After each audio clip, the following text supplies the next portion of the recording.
daura ta gidan goga, ki taka a sanni sannan Allah ya yi miki. Sarautar gada kikan yi ba mai tun miki, kin doke duk wanda za ya kawo farmaki. Mawaƙi Nasir hoto waka na yi miki, uwa ta fulanin mu gane na zo fadarki. Ta mi sha jurar daka a ganki a kyale ki, Hajiya Fatima Innaura kin zam dan haki. Uwa ta fulanin mu dole asara miki, kina yin taimako to rabbi za ya iya miki. Ko miki in ya gane ki zai duka miki, uwa ta zuma ke kike ki tashi ana binki. Idan mun zo baki nan mu je mu duba ki.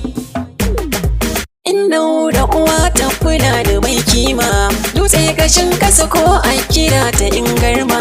Hatta ta mu kan ayyuka akwai azama, ruwa da kogi san ba yake da dai na sama.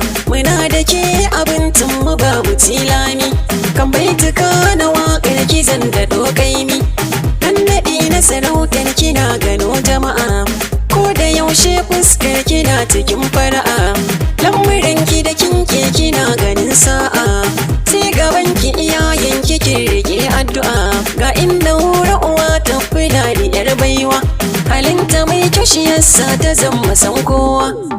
Daga sanne sanna Allah ya rika miki sarautar ki. Innaura na fata rabbana ya kare ki. Innaura sawun giwa shi ya take yan tsaki. Innaura wurin mai waƙar akai shi fadar ki. Innaura ya zo shi jakar kuɗi kice ɗauki. Innaura ta taki daban take ki duba ni. Innaura ruwa in ya shanya kai ki fidda ni. Innaura taron ki na hange har na kausa ni. Innaura kin zo ke ce kaɗai ake nuni. Fati hajjiyar makauna take da shi Alhaji Sheshe. Innaura rana ta bikin ku za na zo waƙe. Innaura soyayyar ku haɗin rabba. Innaura ku ba sa so rabbi ya yi kullawa. Innaura ja da hakan kun gaza ya taɓewa. Innaura Alhaji Sanusi na Sheshe mai kyauta. Innaura rabon babur kun ga har da motata. Innaura Hasar motoro ina ta godewa. Innaura Alhaji Sheshe da Innaura so ƙauna. Innaura na ta biki zana muku baitina. Nasir hotoron ku zan rufe waƙe, waƙa ce sana'a da ita ne aiki. Masoya in mai kure ku gyara mu, hakan shi zai sa na tumma burina.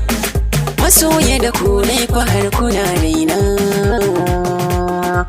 080 6771 0272